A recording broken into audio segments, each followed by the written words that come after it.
The Jack Benny Program. Quality of product is essential to continuing success.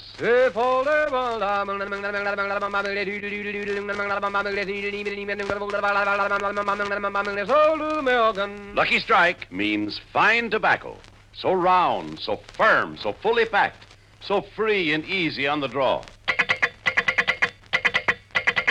LSMFT, LSMFT, LSMFT. You said it. Yes, sir. Lucky Strike means fine tobacco. So round, so firm, so fully packed, so free and easy on the draw. Sold American. It takes fine tobacco to make a fine cigarette, and Lucky Strike means fine tobacco. Yes, at tobacco auctions now open, independent tobacco experts can see the makers of Lucky Strike consistently select and buy the finer, the lighter, the naturally milder Lucky Strike tobacco. So smoke that smoke of fine tobacco, Lucky Strike.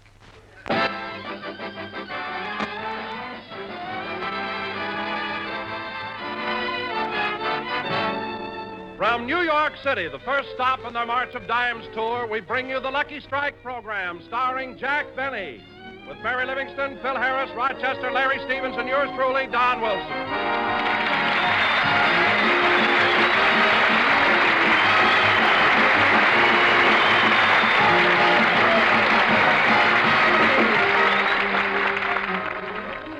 And now, ladies and gentlemen, we take you to Jack Benny's room at the Sherry Netherland Hotel. Jack is waiting for the gang to show up as they're all going ice skating in Central Park. East side, west side, all around the town. You'll be able to see it when the snow is off the ground. Rochester. Hail and snow together, ice all over the walk. You slip and you slop and you flip and you flop on the sidewalks of New York. Rochester, stop singing. You know I'm going ice skating, so you better get my things ready. Okay. By the way, did you have my ice skates sharpened like I told you to? I sure did, boss. I had it done yesterday when I was up in Harlem. Good. Are they nice and sharp? Sharp? What do you think I shaved you with this morning? Stop being so silly and get my things ready. As long as I'm going skating, I want you to get out my knickers and press them.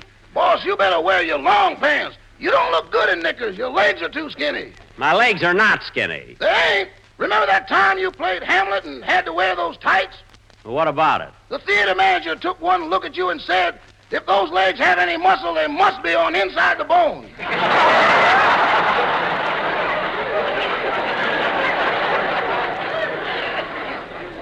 What? You had to tie knots in your legs to make it look like you had knees. I don't care. I'm going to wear my knickers. Now get them out and press them. But, boss, you know they have valet service in this hotel, don't you? I know. What do you think I've got you for? Me? Yes, you.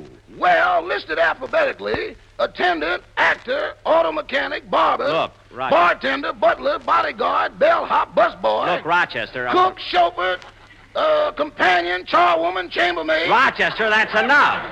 I got more viewers than the federal government. Rochester, stop with that talk and start pressing my knickers. Okay. Doorman, dishwasher, duster, dog Oh, walker. Rochester, stop complaining. You don't do so much. All I know is, anytime somebody asks me to shake hands, I gotta put something down.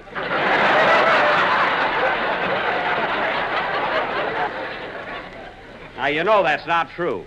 Anyway, I've got to get... Rochester, put down the iron, the whisk broom, and the shoe brush and answer the door. Oh, never mind. Go press the door. I mean the knickers. It's going to be pretty cold in the park, so get out my long underwear. Come in. Well, hello, Mary. Hello, Jack.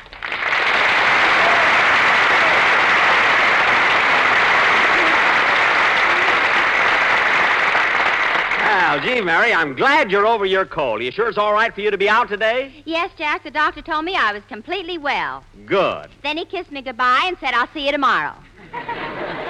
The doctor kissed you goodbye? Wasn't that awful?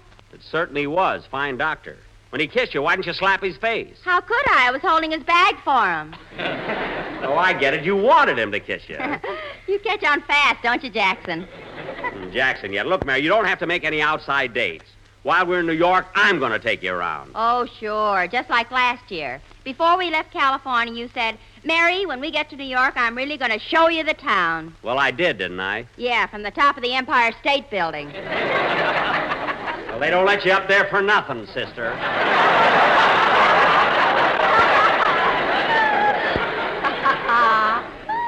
What are you laughing at? When we got to the top, you looked over the edge, saw a nickel on the sidewalk, and wanted to jump. I did not want to jump. Anyway, I was just bragging about my eyesight. Pretty good when you can see a nickel from the top of the Empire State Building. You know? Some eyesight. When you got down to the street, you found out it was a manhole cover. Yeah. I wish I could find that wise guy that painted a buffalo on it. Anyway, this time, Mary, you and I will really go places. You know? Say, boss. Oh, hello, Miss Livingston. It's good to see you up and around again. Well, thank you. I'm feeling fine now. What do you want, Rochester? Your shirts just came back from the laundry. My shirt's good. Say, that's wonderful service. When did you send them out? I don't remember the day, but we were still on for Jello.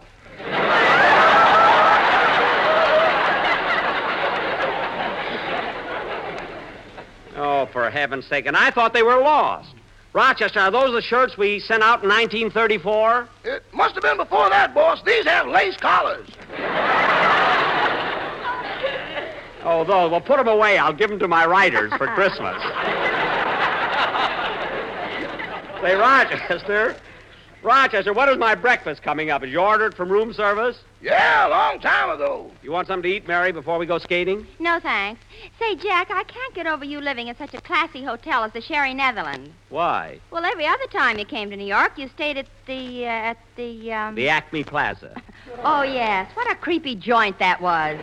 Well, I'll admit it wasn't the best hotel in New York, Mary, but it certainly was conveniently located. You're not kidding. All you had to do was walk up one flight of steps and you were in the subway.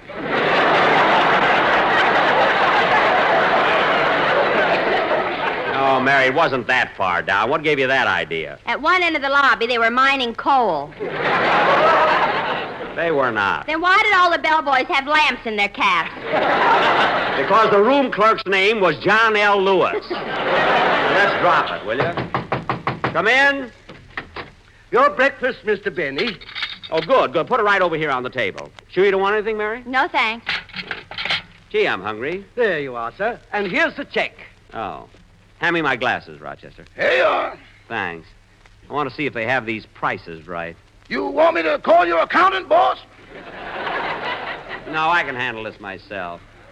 Now, let's see. What? 95 cents? Why, that's outrageous. You want me to call your lawyer, boss? Not yet. How in the world could this be 95 cents? Let's see, 20 cents for orange juice. Isn't that awfully high? Well, you see, sir, we don't grow oranges here. They shipped in from California. So what? Postage stamps are the same price in California. They come from Washington. I'm just the waiter, Mr. Benny. I don't have anything to do with the prices. Look at this. 2 eggs, 40 cents. Do you realize that's 20 cents an egg? Yes, sir. 20 cents for one little egg. What's in an egg that could make it worth 20 cents? Well, it's a whole day's work for a hen, sir.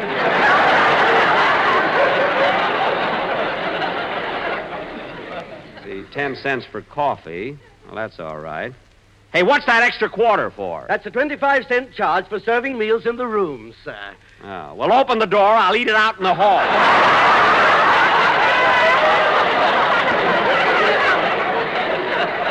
Oh, that won't help, sir. But if you don't want the breakfast, I'll take it back. No, I guess it isn't your fault. 95 cents. Here, waiter, here's $1. You can keep the change. Here. Oh, thank you, sir. Now I can buy that farm in Connecticut. Look, just go, will you? Yes, sir.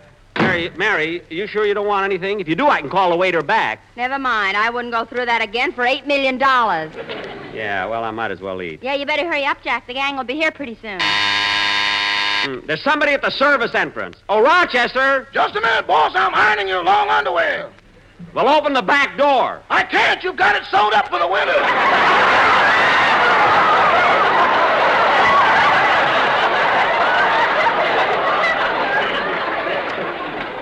That's not the one I mean. Oh, well, never mind. Come in. Oh, hello, Larry. Hello, Mr. Benny.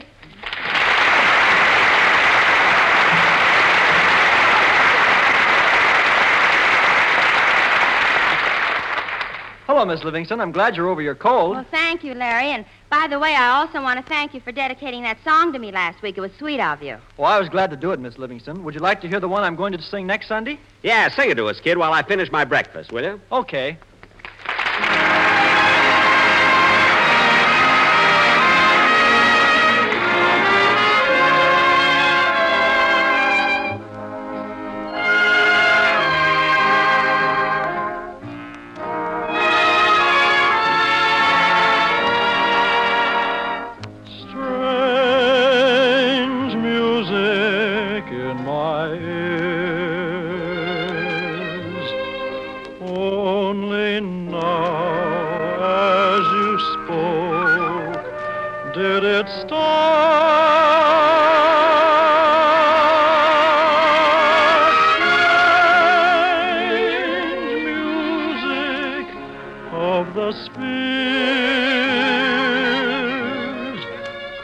Its lovely hum be coming from my heart. You appear, and I hear song sublime, song that I'm incapable of.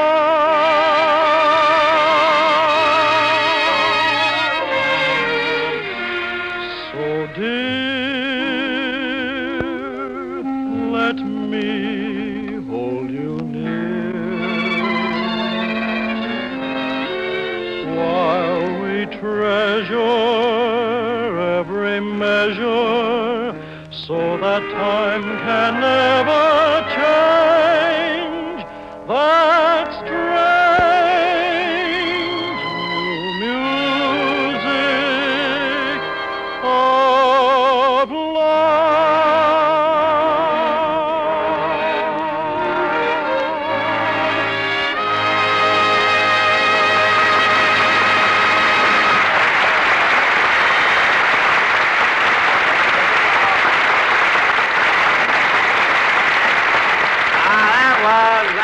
Swell, kid, swell. Very good. Say, Larry, I meant to tell you, you were wonderful on the March of Dimes show we did at Carnegie Hall last night. Yes, Larry, you were really good. And don't forget, on Tuesday, our March of Dimes show will be at the Academy of Music in Philadelphia, and the following Monday at the Symphony Hall in Boston.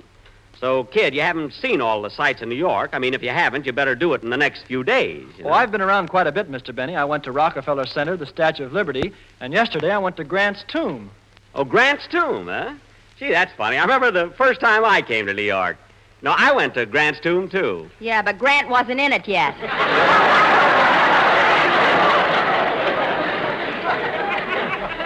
Grant wasn't in it yet. Grant wasn't in it yet. Very funny stuff. Very funny stuff. Look, Mary, the minute you come back on the program, you start right in with... Come in. Hiya, Jackson. Hello, Phil.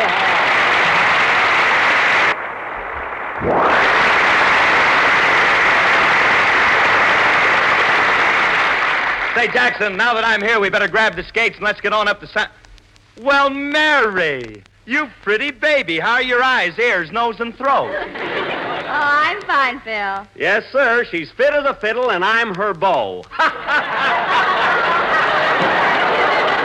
Oh, Jackson, you blue-eyed buffoon, you. You're hot as a firecracker, and you started in as a punk. Hey, Phil, I certainly stole that one from you, didn't I? Well, you stole it from somebody. I know you didn't ad-lib it. Don't worry about me, brother. I can think pretty fast. Oh, sure. You rode up and down in the elevator all day because you couldn't ad-lib the floor you wanted to get off at. It wasn't that at all. It was just a nice day, and I thought I'd enjoy the ride. That's all. Come in. Hello, Don. Hiya, fellas. Well, hello, Mary. I'm glad to see you.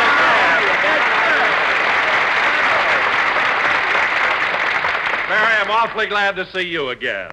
Well, kids, I've got my skates with me. Are we all set? Pretty soon, Don, I got to get into some warm clothes. Well, you better because it's pretty cold out. Say, Phil, did you take my advice and see the new Frank Fay show? Frank Fay. There he goes again with that Frank Fay. Yeah, I saw it last night, Don. But first I went to the Star Club and I had about 5 cocktails. Then I went to the El Morocco and I had about 10 cocktails. And then I went to the 21 Club and matched that number. Oh, then you went to the Frank Fay show. Yeah, it's called Harvey. Harvey, am I old enough to see it? Well, certainly, Larry. That's the new show in which Frank Fay plays the part of a fellow who's always a little drunk. And he keeps seeing a white rabbit 6 feet tall. He imagines it? Yes. Hey, wait a minute. Something's wrong. What's wrong? I saw the rabbit.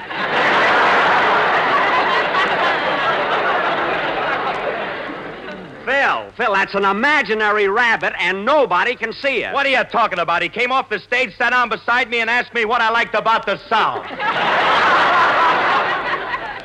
Oh, my goodness. Then the rabbit got mad and walked away. Well, I don't blame him. He was probably jealous because your eyes were pinker than his. That's exactly what happened. Exactly what happened. Phil, we've been trying to explain to you that in that play there is no rabbit. I don't know. They're taking in plenty of lettuce at the box office. Oh, Harris, you... Oh, shut up. Now, we're going skating. Let's get started. Yeah, All right, let's let's go. get going. I want to go a little bit. Oh, gosh. What's the matter, Mary? I forgot my scarf and my gloves. Well, I'll call your hotel and have Pauline bring them over. Mary, you're living at the Astor, aren't you? Yeah. I'm getting it. Astor Hotel, 44th and Broadway, overlooking Times Square in New York City. Operator. Every room suited to your taste. Bachelor apartments, bridal suites, coffee shop, and spacious lobby. Operator, Elevator service, room service, tailor shop, jewelry shop, and radio in every room. Look, all I want is... Also, writing paper, pen and ink. Combination writing desk that folds up into a dresser. I want to get Miss Daily Livingston's... rates, weekly rates, monthly rates, and traveler's checks cashed without question. There's no question. So if you're ever in New York, the only place to live is the Astor Hotel, 44th and Broadway, overlooking Times Square. Operator, I'm trying to I'm sorry, your 3 minutes are up. Goodbye.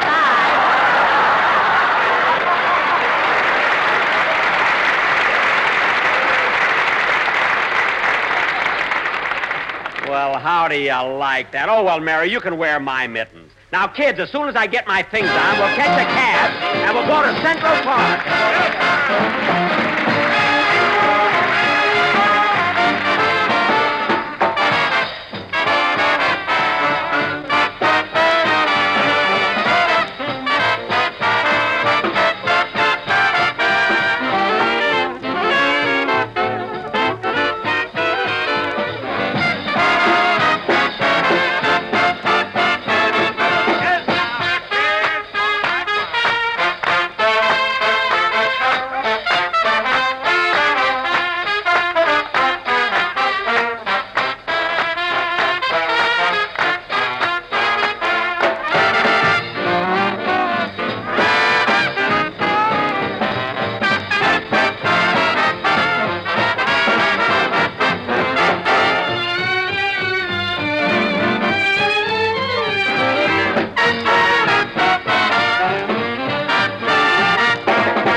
Another cab, Jack.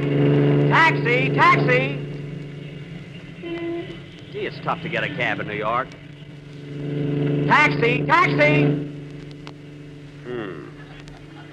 It's 14 that passed us already.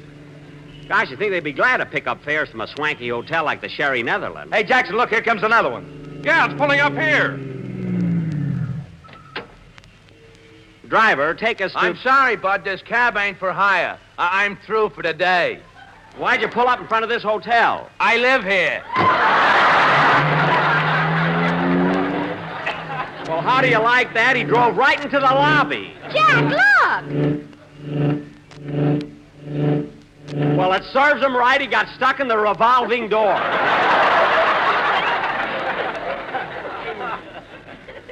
We'll never get a cab standing here. It's only about 8 blocks to the lake. Let's walk. Huh? Okay. Look out, kids. Look out. This taxi will splash us. What's the matter, Pop? You're too cheap to take a cab?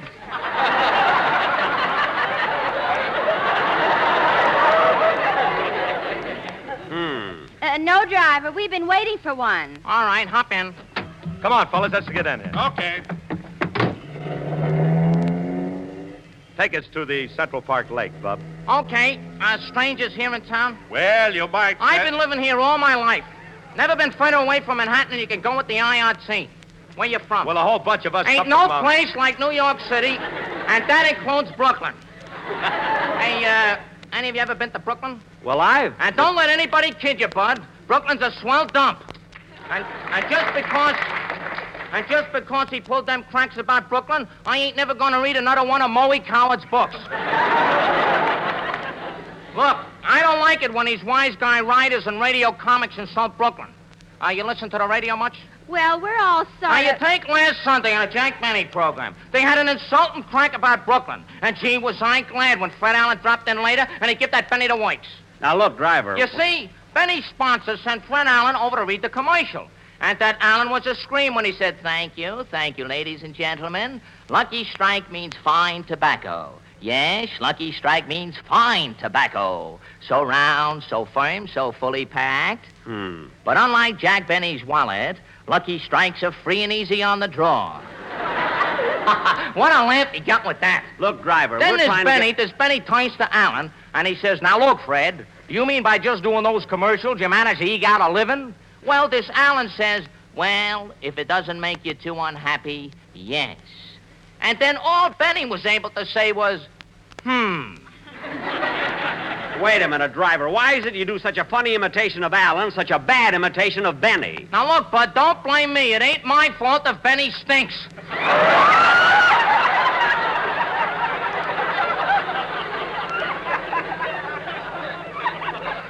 Now, listen, driver. Here we are at Central Park Lake at 60 cents. Here's your 60 cents, driver. Here's your tip. There. You want to know something, bud? What? You do a pretty good imitation of Jack Benny yourself. Never mind, driver. You can go. Okay. So long.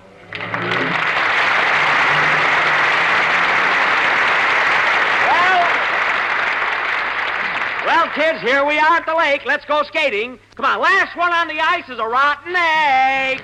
I'm the first. Look at me go. Da-da-da-da-da. Jack! Da-da-da-da-da. Jack! Da-da-da-da-da. Jack! What is it, Mary? Come back here. You forgot your skate.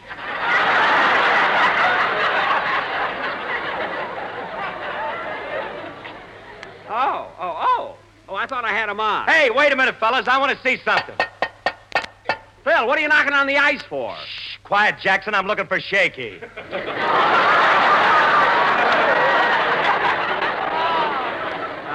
Hey, kids, look at Wilson skating around there as though he owns Central Park. Look Yeah, at what's him. he so stuck up about? Look at him. He just found out that lard is back on the ration list. Yeah. Hey, kids, you want to see some fancy skating? Oh, anybody can cut a figure eight. I know, but watch this.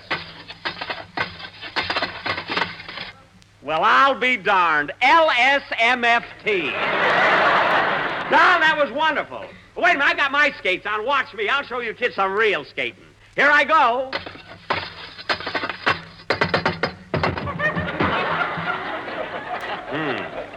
Phil, help me pick him up. That was an accident. I'll show you how to skate. Watch me now.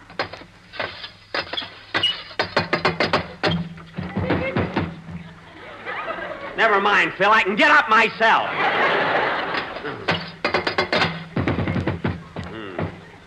Oh, well. Are you cold, Jack? No, Rochester sewed it up for the winter.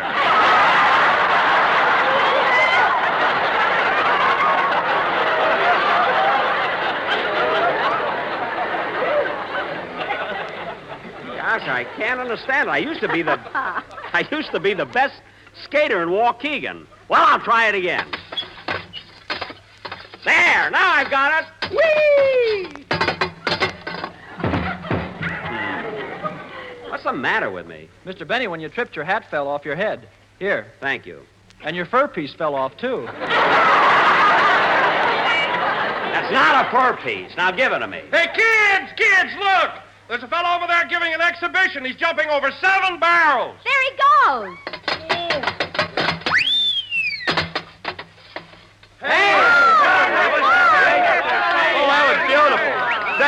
That was really terrific. Oh, wonderful. Ah, what's so great about that? What? Watch me. I can jump over those barrels. Jack, don't be a fool. Ah, watch this. You better not try that, Jack. Don't worry about it. I was just kidding you guys, making believe I can't skate. Watch this. Jack, please. Here I go, right over those barrels. Oh.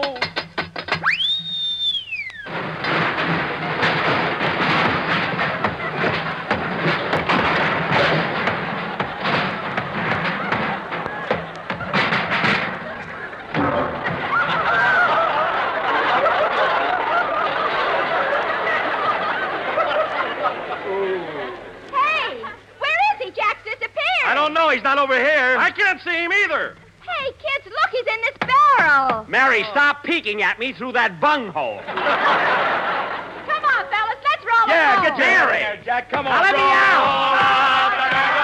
We're Mary, I'm getting dizzy. Now cut it out, kid. Cut it out. Will you now cut it out?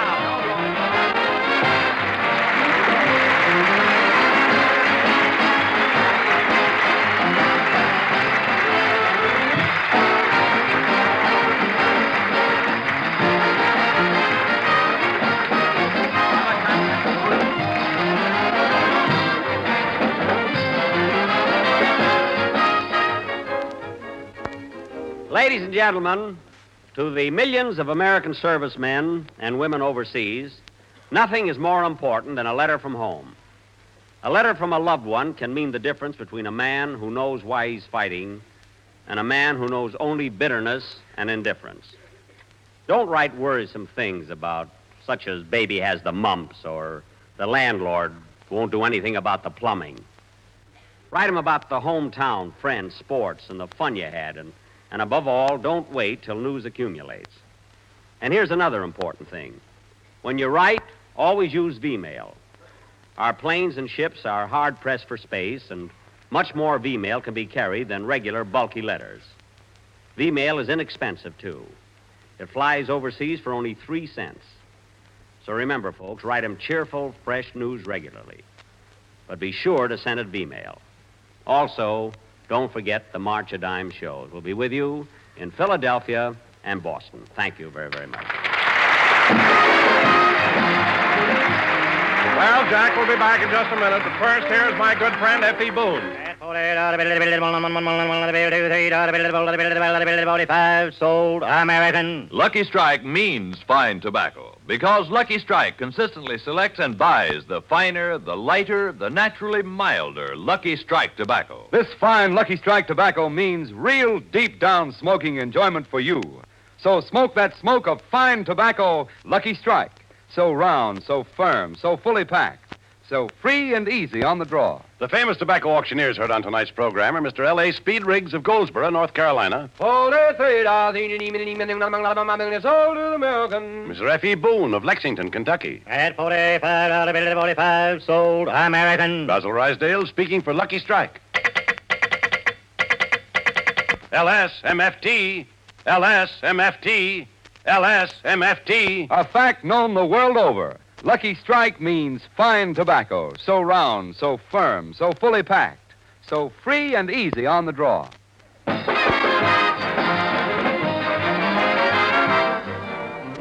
Well, this closes another program, and we'll be with you again next Sunday night broadcasting for the Army Air Force at Mitchell Field. Good night, everybody.